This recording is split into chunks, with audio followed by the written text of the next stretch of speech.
How you doing, Jake? I'm very well, thanks. How are you? Richard, how you doing, buddy? Audio's all good, Elaine's saying. That's great. All good, yeah. Fantastic. Yeah, Richard. Yeah. And quite excited today to let me see if Alex is in. No, Alex is not in as yet. Everybody usually comes 5 minutes late, so we'll hold off. And just having an interesting chat there with Troy, Richard, about the Paisley one and getting up to speed with Fiona's lack of response. Which is kind of common up and down the country, as you no doubt are aware these days. Not easy getting anybody to respond. How are you finding things, Jake? Are you finding things obviously just as hard as the rest of us? I think, speaking to developers, particularly down south, they're taking a long time to get a response back from local authorities. Less so, I think, up north, to be honest. Yeah. Less up north, eh? What's your thoughts on that, Richard? you need to do more work up north, Jake. Absolutely.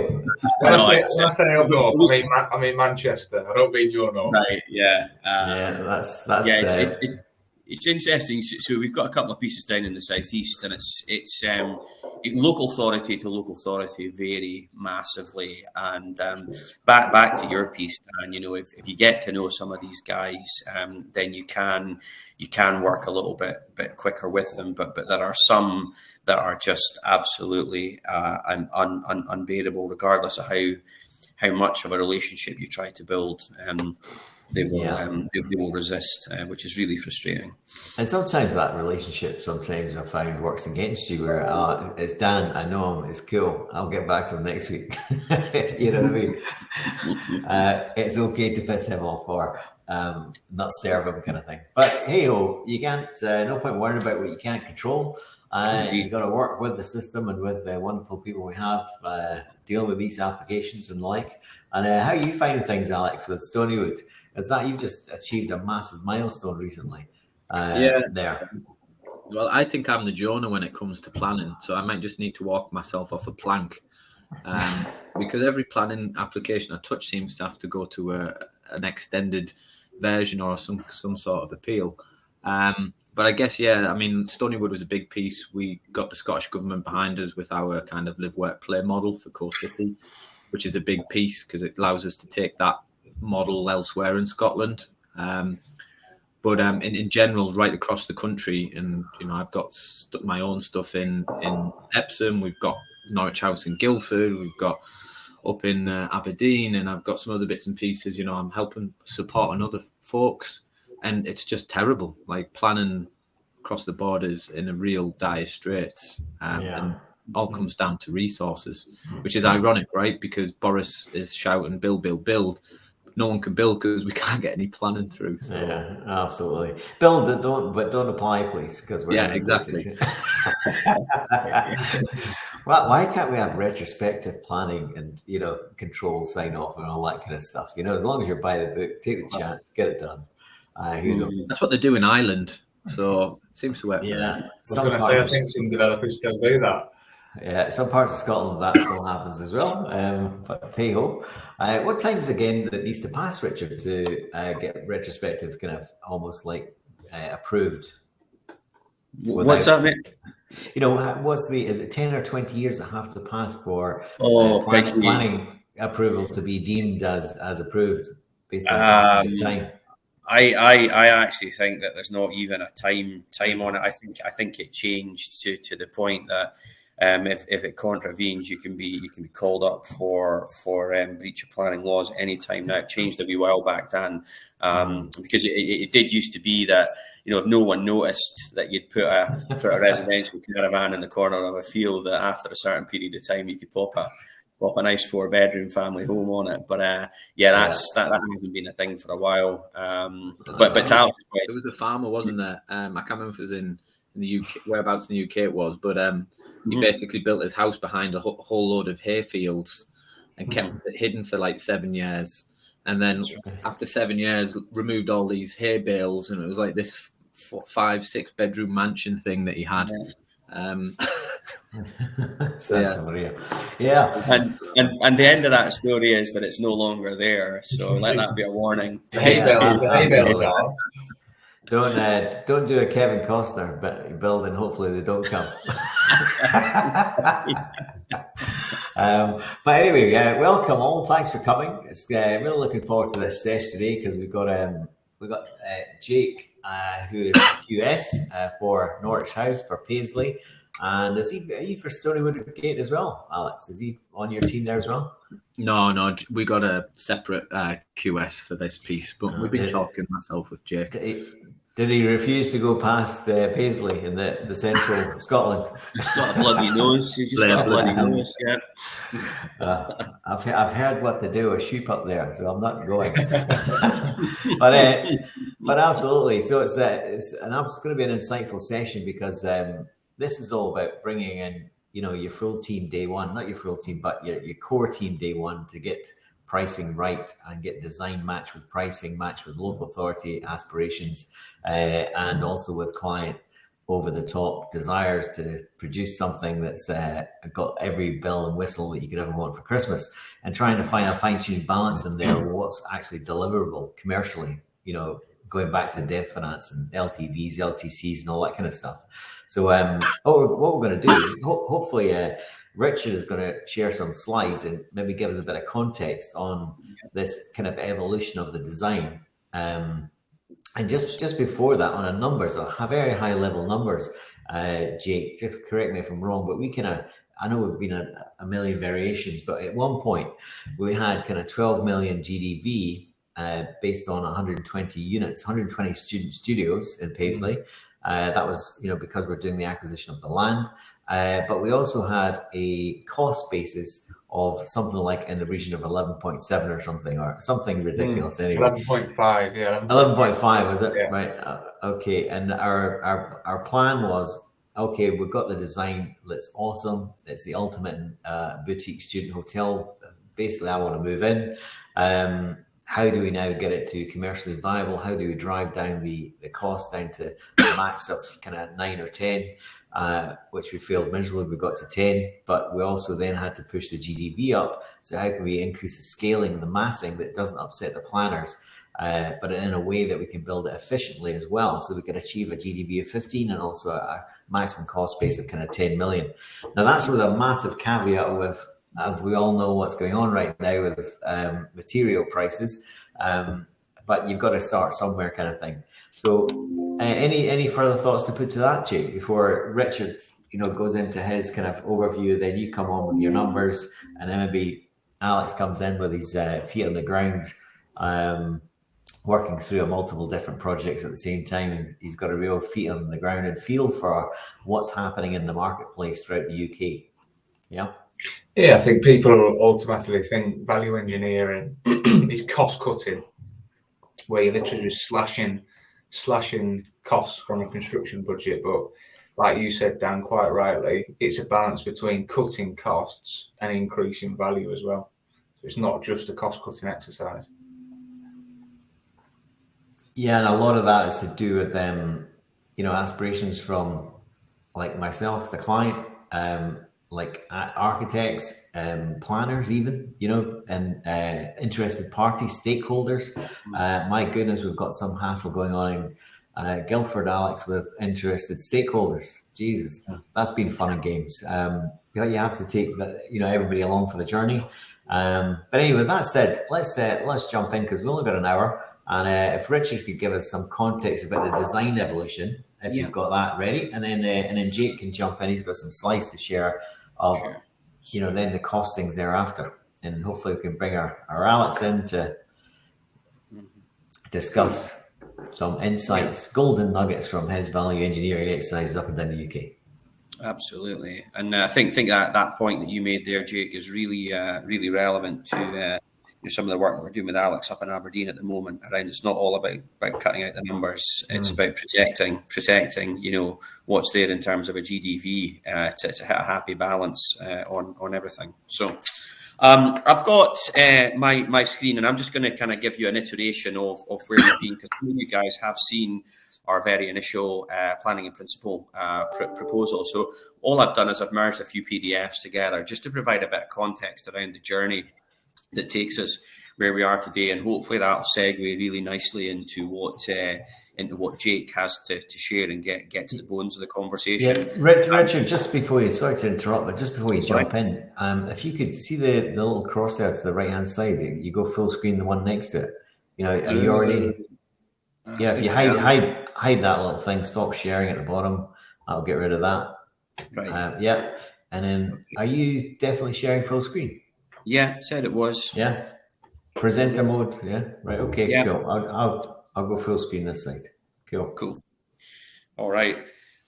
So just a brief recap for everyone. You know, site corner of High Street in Paisley, and originally Dan had secured premises that's outlined in red here, operating on the ground floor, but this piece of land to the east of it has been and always was in the radar in terms of it being a redundant piece of council land that was used for nothing more than a nice place for the council to keep their bins. So our very, very rudimentary sketches, again, just take a bit cognizance of, you know, site parameters. You've seen lots of this before, and we build up our initial assessment of the site based on what is actually on the ground there, notable landmarks, notable buildings, heights of buildings, development patterns, anything that we think might inform our journey to planning.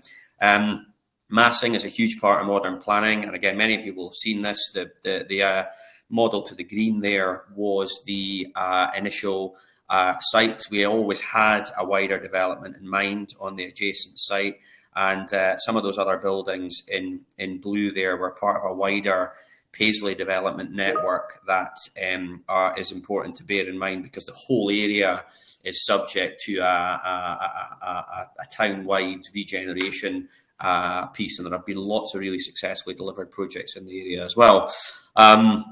Basic massing to show some context against the existing buildings in a very basic computer format. The stepping, which I've spoken through before, how the benefit of a corner site against a streetscape is that there will generally be an acceptable level of stepping up to that corner.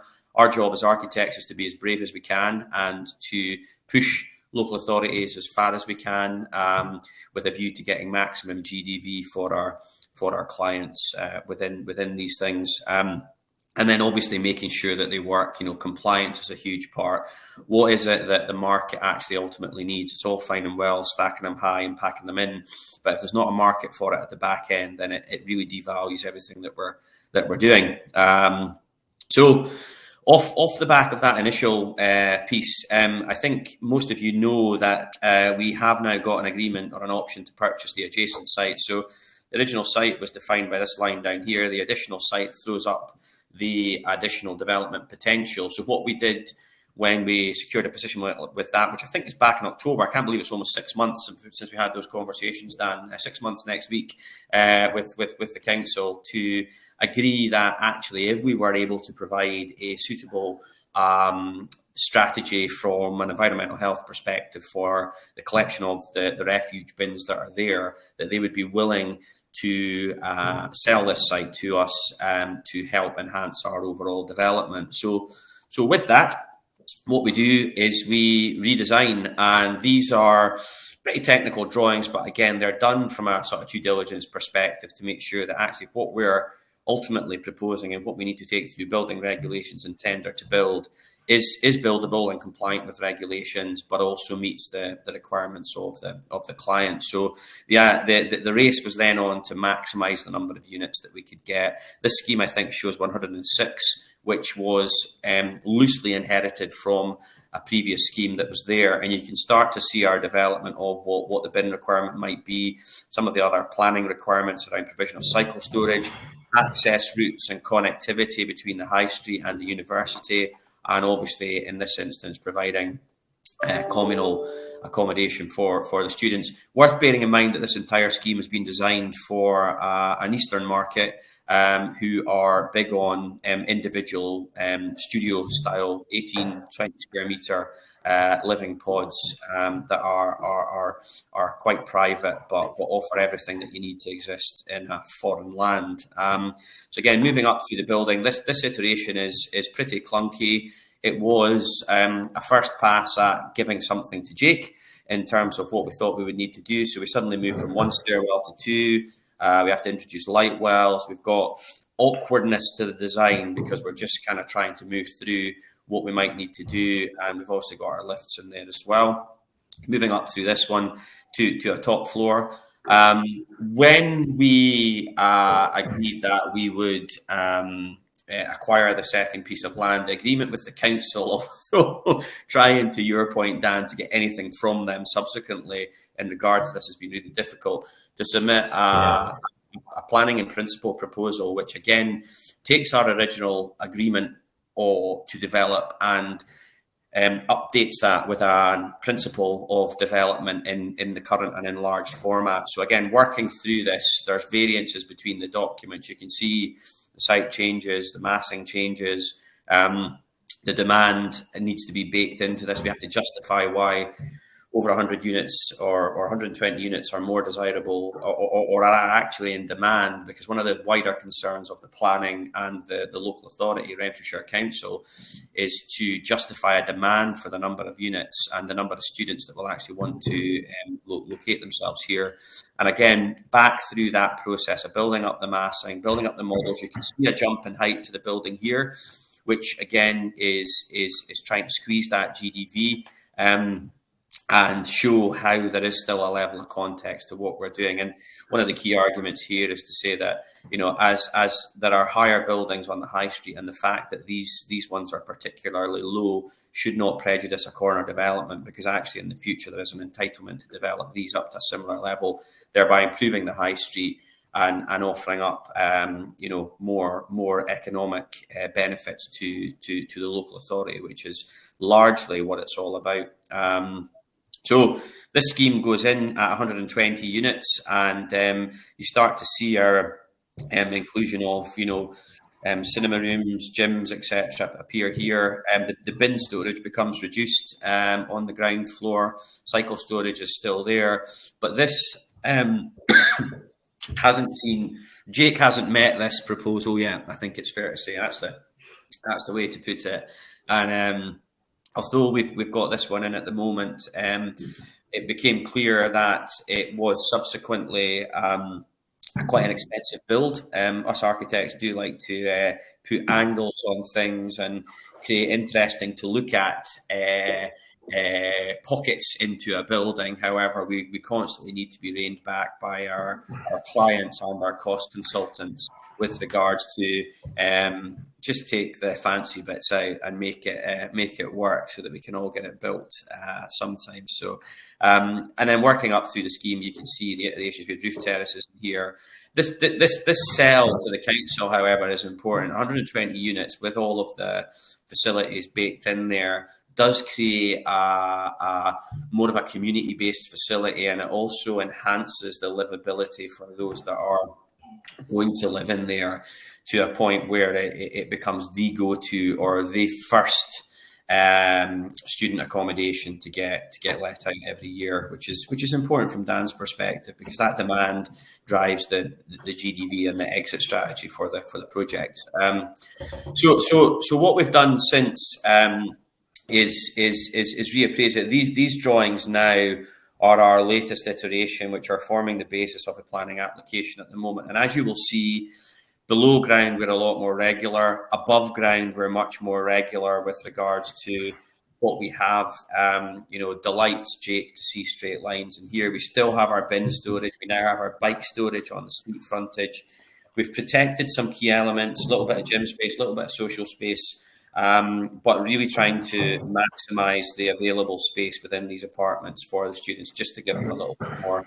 And as we come up through the building, again, the floor plates are fairly generic in their size. We've got some secure lockers in here, but we've really rationalised the stairwells, the lift columns, and the buildability of the overall scheme. And these are the elevations that have been developed, and importantly, these are the sections that now go hand in hand with the development. So that's my piece with regards to the development of the design to where we are today. And I'm just trying to work out how I stop sharing. Yeah, so And it's been a great journey. I mean, we've gone from 70 student studios to 118 to 120 to 132, and then ultimately we've ended up at 150, which is great to try and really the biggest reason for that, to be completely honest, the costs were quite horrendous. So you have to get that kind of arbitrage, that equity spread, or the whole thing's a waste of time, and it doesn't kind of work. So that's been really the focus over the last few months. Working with Richard and Jake, it's been an absolute pleasure. And Troy as well. Got a really big shout out for Troy and Tinto. It's not just Richard up there, he's got a full complement of the team. Troy's been awesome, working hand in hand. He's been pushing Fiona, because part of the whole job, unfortunately, is pushing the local civil servants to actually do what they're supposed to be doing. But they are inundated. You've got to have a certain bit of respect for their, is that a word, inundatedness? But they've got a heavy burden after the lockdown period. But yeah, so it's been a massive journey going from 70, all the way up to 118, 120, 132, 138, then finally 150. And then imagine all the different design changes that happens over that piece. Maybe Jake, you could share your screen now and jump into how you see the journey from your point of view, and how did the shape of the buildings change, to be honest, to try and make it more efficient, to try and get less exterior elevations, which is not an easy job, to be honest, on this site, which is really, it's hemmed in, this site. Yeah, no, it was a good month, I would say, Dan, wasn't it? Of lots of design iterations and cost exercises to get to the final version that met your requirements ultimately. So that's what we did as a team, and it was great to work with yourself and Tinto. Yeah. Like I said before, value engineering really is maximising value. It's not just cost cutting. I would say anybody can go through a design with a red pen and start slashing costs out of there. Jake, can you? I can't see your screen for some reason. Oh, there it is now. You see that? Yep, that's fine. Cool. There we go. So it's an absolute pleasure to be here, Dan. Thank you very much for having me. Hi, more than welcome. It's been a pleasure working with you guys. At the QS company, and it's a great complementary kind of service to kind of Tinto's architectural and design and vision, I suppose. It really is. It kind of works hand in hand. And for anybody that's listening, you really want to bring these chaps in early. And why bring, because the first thing, like entrepreneurs, we're bootstrapping absolutely everything as entrepreneurs. We're trying to get to a certain goal. And, as soon as you talk to professionals, it's fees. But when you bring in these kind of people together, it's going to save you thousands of pounds in fees, because we're not going to go down a certain rabbit hole and spend hours and hours and hours down a road that is actually not viable. It's really important to get the two chaps together, plus the client together, to find out what the goal is and how do we get there, and then put parameters down so that we're not designing things that are not potentially within the parameters. From and we're working with Jake and Richard and Troy. It's been a great experience, to be honest. So anybody out there got a project, you should reach out to them. Tell them, obviously, you're a club member, you get the discount. Hopefully there's something you can do for the guys if they do. But anyway, Jake, over to you. Really excited to hear this. Yeah, no, it was great, and it's great to work with an architect who's receptive to cost feedback, because sometimes you do, I guess, the QS and the architect can clash, Richard, that's fair to say. Absolutely. The architect's trying to put the best design forward, and the QS is trying to just make sure you're optimizing value and reporting an accurate cost at the early outset. So Richard was very receptive, and we went through lots of different design iterations to get to a really good product. So yeah, those who don't really know about me, I'm founder of the QS company. I'm a chartered QS, and my business is regulated by the RICS. Before founding the QS company, I worked in the UK and Middle East. Some of my projects that I've managed here, I was fortunate to manage some major projects across the world. And yeah, I think interestingly, this project here, Dan, was a Mercedes-Benz showroom with Mercedes-Benz branded apartments above. And one of the VE exercises that we went through was looking at whether we could put a Mercedes-Benz logo on the top of this building or not, and that was soon VE'd out of the scheme. So we ended up with this glowing light instead. So essentially, all we do as QS is we look at anything cost, commercial, and contracts, and we manage it literally from inception right the way through to completion. So why is cost certainty really important? So for me, it's something I'm really passionate about. Spent a lot of time looking at, and also from a developer's perspective, it represents over 60% of development costs. So as you can imagine, that's a huge chunk of money that needs to be proactively managed. And the earlier you do that, the better. So for me, by getting certainty on cost, you can put your best offer forward on the land. If you know your numbers and you're doing a residual valuation, you'd know what your maximum offer price is on that land. So you can put your best foot forward and try and win that piece of land. Of course, it reduces risks because you've got your certainty on outcome. And we're always trying to forecast tender price inflation. We call it tender price indices because, as you've probably heard in the press, we're going through a bit of a period of hyperinflation in construction, largely due to Brexit and pent-up demand, and obviously the implications of COVID as well. So we're always forecasting tender price inflation. So for Dan, this project might not happen for 6 months' time. We've got to go through the planning process, develop the design, procure contractors. So we're forecasting where costs are going to be at that point in time. And I love this mug. I'm trying to get my wife to get me one for Christmas.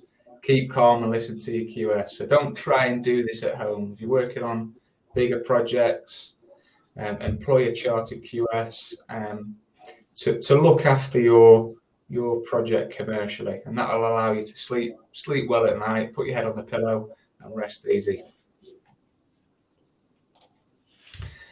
So we were employed. I've just pulled out the REBA plan of works here, Richard. We were probably employed REBA stage 1, 2, right early on in the process. And essentially this point in time is for setting a cost limit for the budget and setting design parameters to meet that cost limit, so that Richard has a steer on where it needs to go throughout the design stages, and there's no surprises then. And the QS's role, I'll put the aeroplane there, I love that analogy. The QS's role is really to try and keep that cost on course throughout every design stage, right the way through from REBA stage 1 to REBA stage 4. So I think an important point here, people often say to me, when should I employ a cost consultant? Well, the earlier the better. Because of the process that we've gone through with Dan, we can set the limit for the project and set some parameters for moving forward. But importantly, it's done pre-planning, because often I inherit schemes that have got planning approval, and they might not necessarily have gone through the process that we've gone through with Dan. So you're inheriting a scheme that might not necessarily give you the best value. Some key cost drivers on Paisley, one of Richard's sexy CGIs here, it looks great. There was lots of amenity space on the ground floor, and as we went through the process, we sort of realised we may as well optimise that space and put some more units there, but without compromising all amenity space. I know there's a gym still in there, there's some social spaces as well, so it's not all stripped out. You've got to remember, people need to live here, and it needs to be a product that needs to rent. We were on a sloping site, so we had lots of different levels to deal with. There's a basement as well. And initially, I've put here wall to floor ratio, and this, I think, for all developers is an important metric. Is looking at how much external wall you've got to construct compared to usable space. So your external wall predominantly is a very, very expensive part of your development. So keeping a low ratio between wall and floor area is really important. And that's something we look for as QSs. Same with net to gross area. So you're trying to maximise revenue generating space, your net internal area, versus how much you've got to actually build. So that's where we looked at, maybe sacrificing some amenity spaces. I think we got rid of the cinema in the end, and we put some more units in there. What facade material are you using here? I think initially we were looking at a core 10 material, but we went with an equal or equivalent product, which is basically a lot cheaper. So we looked at those alternatives. It's on a high street, so we've got access that we need to consider. And also it's a dense unit mix. So there's lots of studios in there. There's 150 studios, which all have kitchens, bathrooms, wardrobes, which all drive the cost per square foot higher. So all of this we considered when undertaking the value engineering exercises. So what was the journey? So there was 5 cost plans we went through and 5 iterations, I guess within the space of a month there, wasn't it? We started on the 15th of December. Mm-hmm. We sort of finished up middle of January. As you can see from the table, that initial cost plan was about 11.56 million for 120 units. And we benchmarked that on a cost per unit, and that's how we can assess efficiencies of the building. So you can see we've gone from sort of £96,000 per unit to 71,000 based on cost plan number 5. So we've moved mountains really in such a short space of time prior to even pressing go and going into planning. And that's hopefully where we've all added value as a team. We've not just taken a design, we've really scrutinised it as a team and worked out what is going to maximise value for Dan and also provide his end product. Yeah, I think it's an interesting point to note because everyone are thinking 71k, even at the end, that's a great result, but it's only a great result depending on what the value of a unit is, to be honest. So if a value of a unit is 80k, it's not a great result. No. But the value of these, every day of the week is 100 grand. The best I've seen, which is, has a certain critical mass, there was a recent sale tail end of last year for £186,000 a unit. But that was, they weren't studios or HMOs. HMOs usually have a discount, but this is a portfolio of 4 developments, 912 units going to Singaporean fund. So it's not a normal comp that you can use to, base against this. So we've got to use basic comps, which is 100 grand a unit. And usually, just so everybody knows, these are from valuers, not just myself. Usually if they're HMOs, traditionally there's a 25% discount to that value. So when you see HMOs being sold, through email, through a number of different marketing companies, that they're selling rooms in student developments for 75, 80k, sometimes more, the developer's taking near enough all his money out of the thing. You really got to be watched. But in a normal basis for a brand new build like this, PBSA with these are studios, they're not normal. It's 100 grand a unit all day long, and then a 20 to 25% discount for HMOs. Yeah. So as well, it's highlighted here, Dan, isn't it? So we did actually cut costs by about 2.4 million. We got down to 9.1 million overall build costs, but working with Dan, he was always driving value throughout this process, and he had the foresight that if he spent a bit more money and got to 10.7, but got another 18 units, then the overall picture as the developer looks a lot more rosy. So it was great working with Dan because he was always driving value and he knew what he wanted throughout this process. Yeah.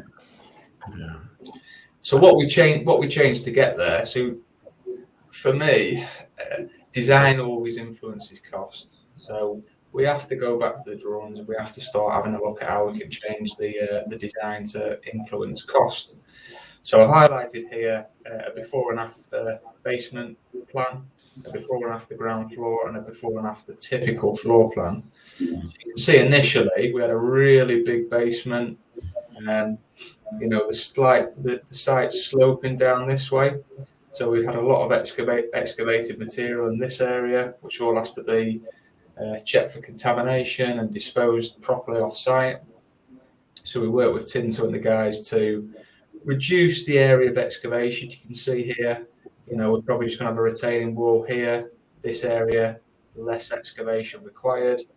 And we ended up putting a few more units in the basement, but importantly, they're all getting a lot of light because the site's sloping, so they've all got access to light as well. So they're not dark and dingy units down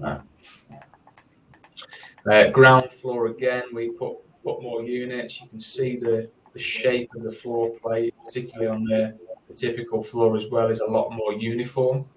So as I mentioned before, your wall to floor ratio is a lot better compared to previous. So that's what we like to see as QSs. We like to see like Richard said, a straight lines, a straight box as much as possible. So you can see the evolution here and the process we went through. What was the outcome? We maximised value for the client, working collectively as a team. We set a project brief, so we now know as a team what we need to deliver, what the design parameters are, and what the budget is. Dan ultimately went through a real detailed stage of bank grade DD before he cemented his position with planning.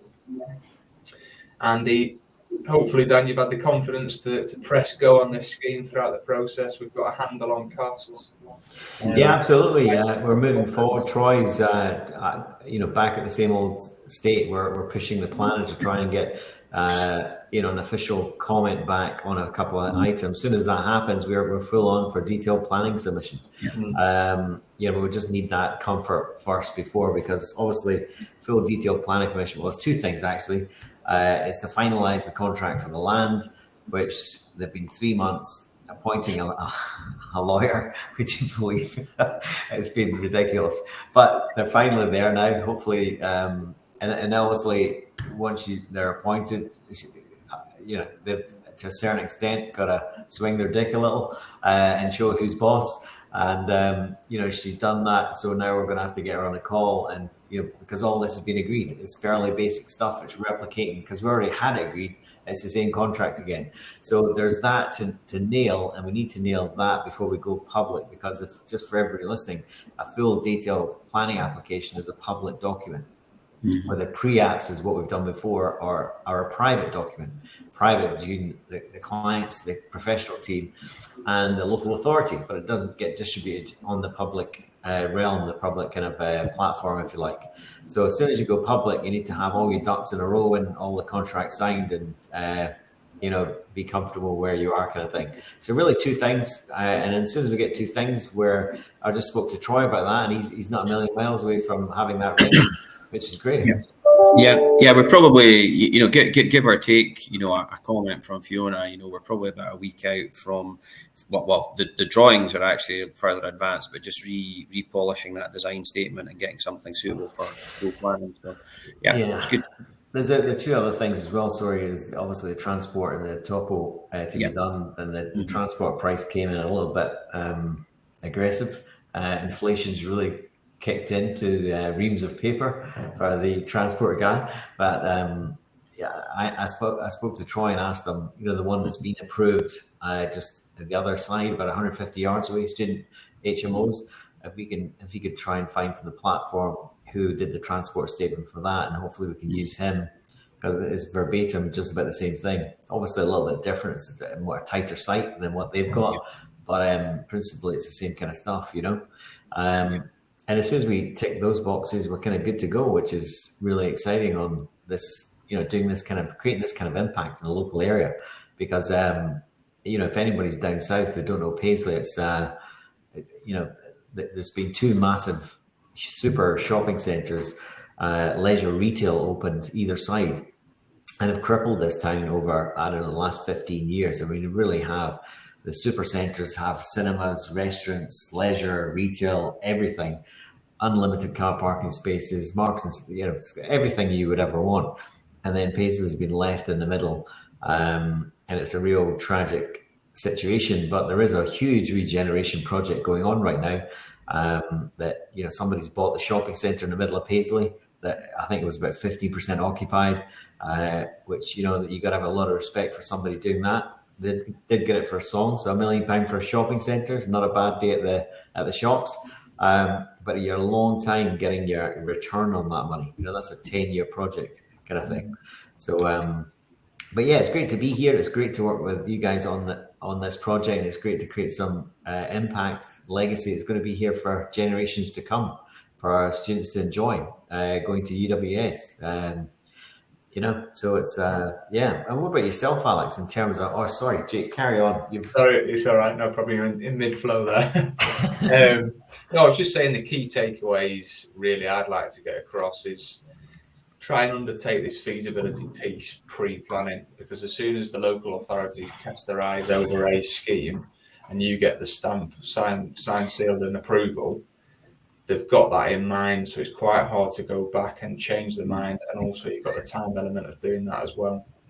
Maximise value, not always reduce costs. So you can see from this example, Dan's not just gone for the lowest design option, he's gone for the maximum value.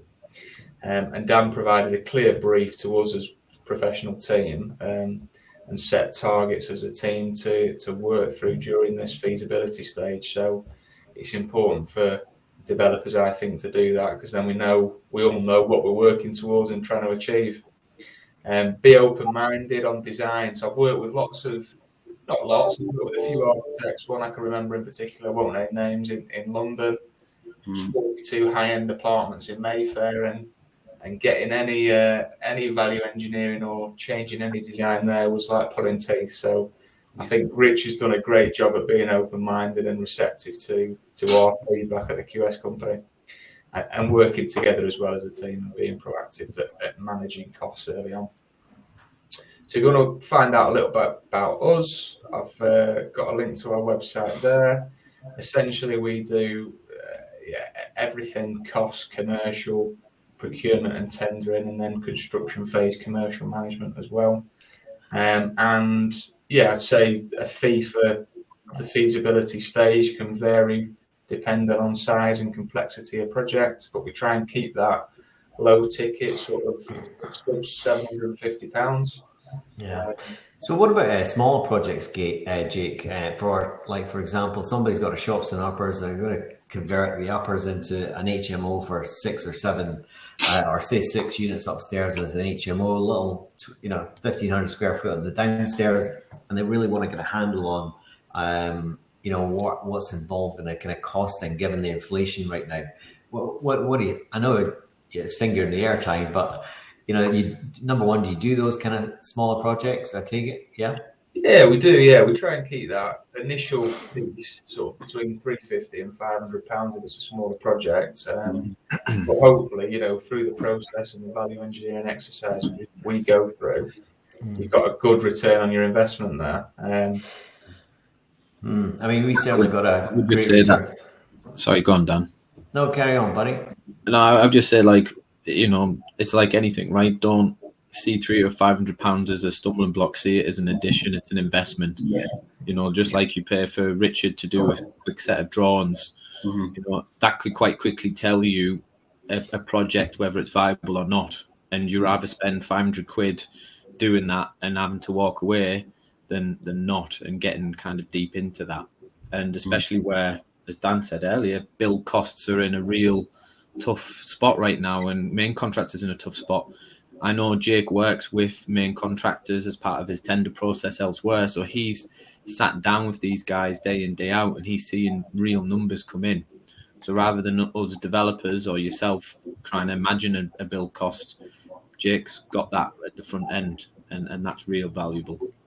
I think it's interesting at the moment as well. It's an interesting market, but you're seeing a lot of contractors turning developer now because they're keeping the staff and the overheads busy, whilst also building it at a lot lower cost than maybe they would charge us as developers. So I think it's a very interesting point in the market. But yeah, I've seen a lot of contractors going developer now, or developers maybe taking on a construction arm and Yeah. carrying out the build themselves. It just depends on your level of experience, I guess, and whether you want to take on that hassle and liability. And what's your experience in terms of up and down the country getting back to D&Bs, or is there still a kind of standoffish nature against the D&B, a fully fixed price contract kind of thing, and still going for obviously we're in inflation, as long as it takes, we're going to have variances all the way along. What's your kind of thoughts? Yeah, I've had a little bit of resistance recently to D&B, just because contractors are so busy. And inherently, D&B can carry additional risk to the contractor. So I have seen some resistance there. Contractors wanting the employer to develop the design in its entirety, so that they can take on the design risk. But it just depends on the contractor. Some contractors have in-house design capabilities and they're quite happy taking it on. So that's why it's important to engage with these guys early as well. Yeah, absolutely. Yeah, cool. And then, so anyway, if anyone's got any projects, great couple of guys to work with, Richard and the team, and Jake and his team. They do all sizes of projects throughout the whole country. And the great thing is they are working throughout the country. Therefore, you're getting that experience of what prices will be throughout that country. And in fact, Alex is all over the country as well. And what's your thoughts on, what's your golden nuggets for value engineering, Alex? You know, story with Gate, obviously you had the same issues, because every project has the same issues. You have to go through that process to bring reality or commerciality back into the whole mix kind of thing. And that's, in this push and shove, and, when you change something, it has ramifications on something else. And that's a balance that you have to get right in the project, so that at the end of the day, the most important person, the end user, is going to be happy in that space kind of thing. How have you found, the journey of doing that? And then number two, what's the kind of best golden nuggets for you that you would pass on to other people? Yeah, I think starting with the golden nuggets first, pretty much what Jake summarised with, I think they're really good, is start the ball early. But I would also maybe go one step further and say, look, don't be scared to involve main contractors in an early phase, because, me and Rich have been doing a bit of work with a main contractor recently in Aberdeen, and their insight onto build philosophy, materials, where the market is, can be a seriously big win for you and a big asset, and push you down a slightly different design, but that could shave hundreds of thousands, if not millions, for your budget. And so I think getting that early, it's called early contractor engagement, and Jake's a master at this, using your QS to lean into that.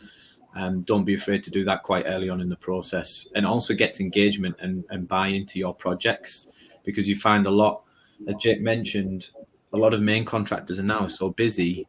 If you are not basically dangling the carrot early on, so they've got a feeling, okay, this is a good project, they'll not even bother. It could get to the tender stage, and if you're not doing a 2-stage tender, they might not even bother. Just say it's too much risk, too much cost for us to kind of go down that route.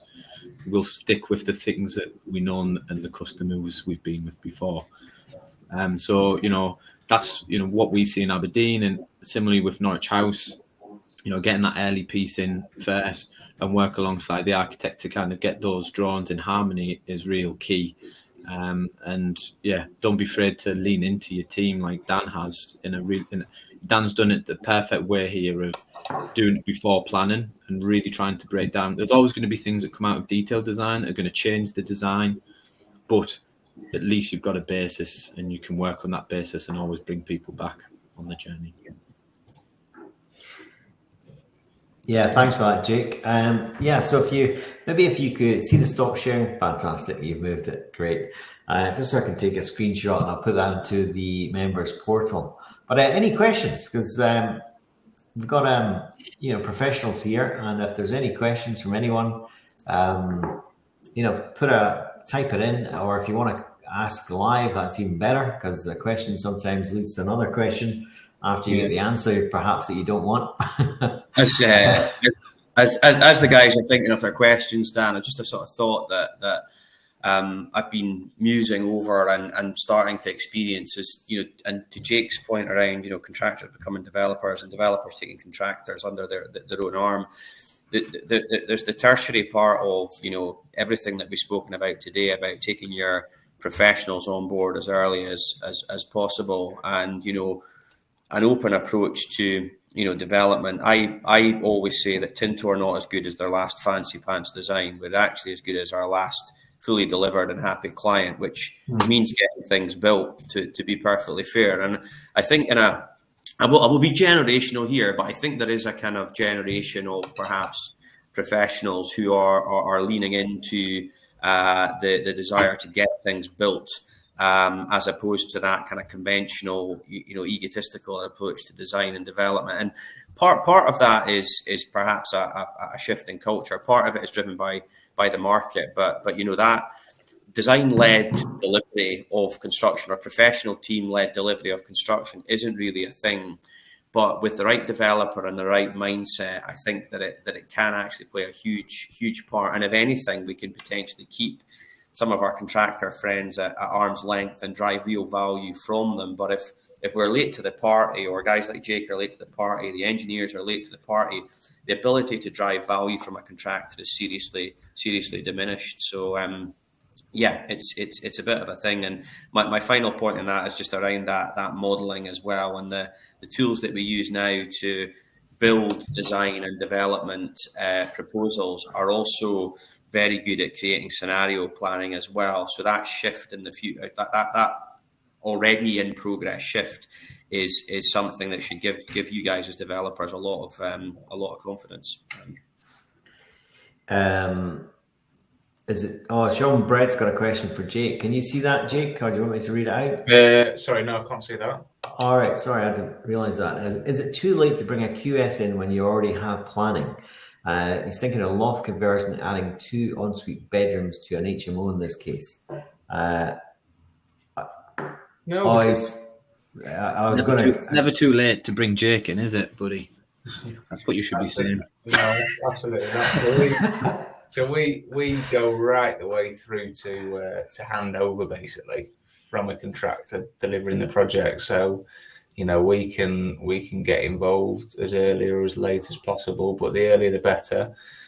Reba 3, you've still got quite a bit to go there to manage costs. You've still got to appoint a contractor, pull together the contracts, do all your interim valuations and payments, and commercially manage that project right the way through from starting on site to completion. So there's a lot we can do from that point.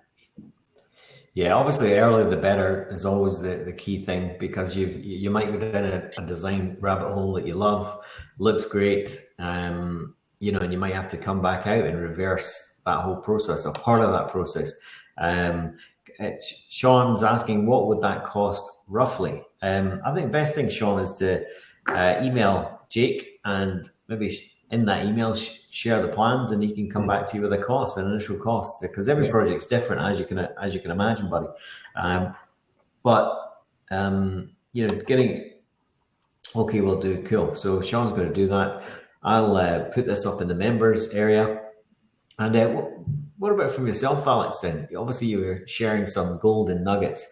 What have been the absolute nightmare things that have happened? Stonywood Gate, Guildford, other things you've been involved in that if you had brought in a QSA a little bit earlier, it might not have happened. Is there anything like that? I know you've got team engagement as number one on your list to bring in really early, but so it's probably not the best of questions to ask you, but is there anything that comes to mind, or maybe things you've heard and seen in other developer conferences, where someone's done X, Y, and Z? If you'd have brought someone in, maybe they'd have saved that.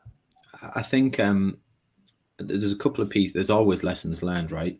I think one of the big keys is trying to get your the rest of your professional team on early. So, you're looking at your consultants, your M&E, and very much so your structural guys, because they, depending on ground conditions, structural conditions, if you're taking over a new building, even if you're building a new one on brownfield site, that can really heavily influence the design and ultimately the cost. And we've saw that on Norwich House, for example, where we've got some stability issues with the building that wasn't apparent on first looks and from first initial glances.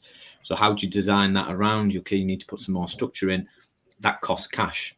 And so one, keep a really good contingency level. And I think Jake always bakes that in anyway. But, you know, that would be something I would always say is widen your team.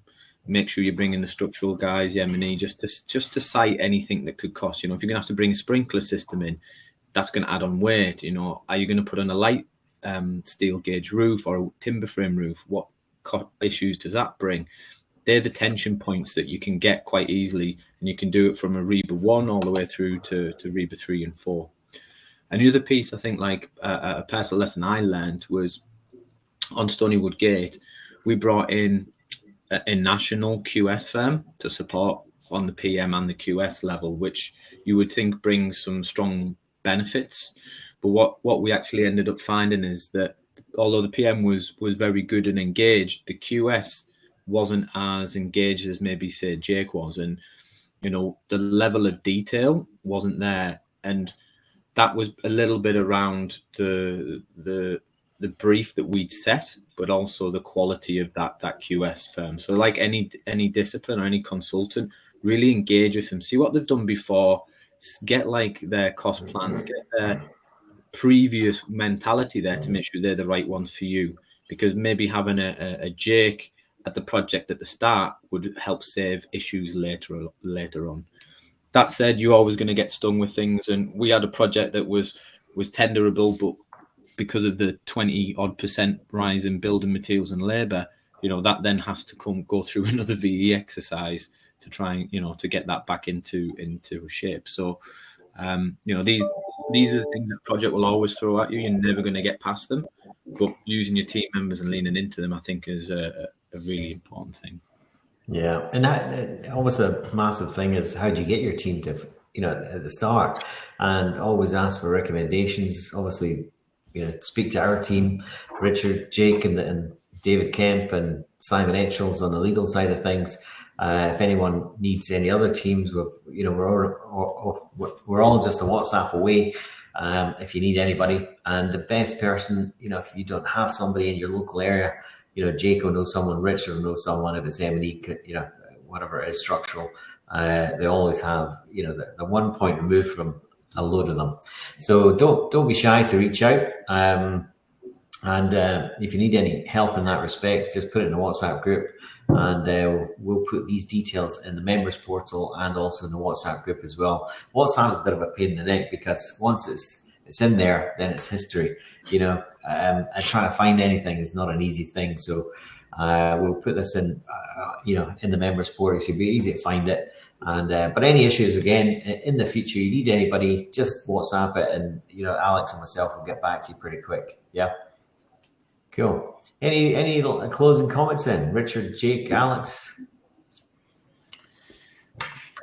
No, I think it is just getting those guys in early and working with us, and that initial conversation will cost, you know, very little, if not nothing, to put the red pen across the screen. And I'm sure I could twist Jake's arm into a conversation with my red pen. You know, nothing of it, but they're worth seeing. And you know, thereafter, you know, you guys on the call can decide what you want to do with something. But that initial 20 minutes on a Zoom or on a Teams call with a rudimentary plan can help your due diligence and help you work through the opportunities that you get. And yeah, just please don't be shy. Yeah, absolutely. And yourself, Jake?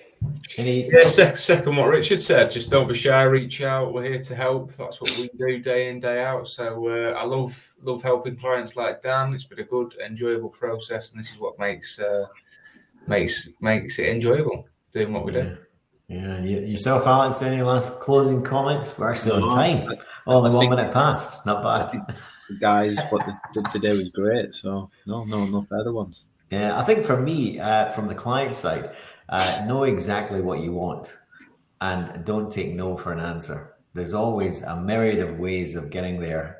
And the thing is, as a client, you don't know how to get there, but you're got to be the one with the goal, the vision, the dream, and you've got to be steadfast with that. And sometimes, obviously, it's not going to happen, but the reason we're 150 is, funnily enough, I'm the one without the technical knowledge, but you've got to be the driver. You've really got to be the driver of the team. They've forgotten more than you'll ever know in their discipline. So don't try and replace them. Bring them in, use them what they do the best, but always be the visionary, the entrepreneur that's pushing the thing forward. But anyway, that's it. I really appreciate your time. Jake, thank you very much for coming. Richard, thank you very much as always. Really keen to get another red pen session going at some point. So if anybody has a deal, if you want to go and do a live deal clinic, could be Red Pen, could be Alex on the numbers, could be the three amigos again doing it. Maybe even bring Jake into the amigos section. Then ping that deal in, and we'll have a look at that for you. But we've got a couple of exciting sessions coming over the next 2 weeks. One is sale and leaseback. What is a sale and leaseback? How does it work in a business acquisition? How do the numbers work? Why do it, kind of thing. And the other one on business roll-ups. What is the business roll-ups? What are the numbers around it? The high level kind of basis. What is it all about? Why do it? And what are the potential benefits of doing it? Not easy though. Don't do this at home, as they say. But anyway, thanks very much, guys. And I shall see you all very soon next week. Cheers, guys. Cheers. Thank you. Bye. Thank you, guys. Bye. Bye-bye.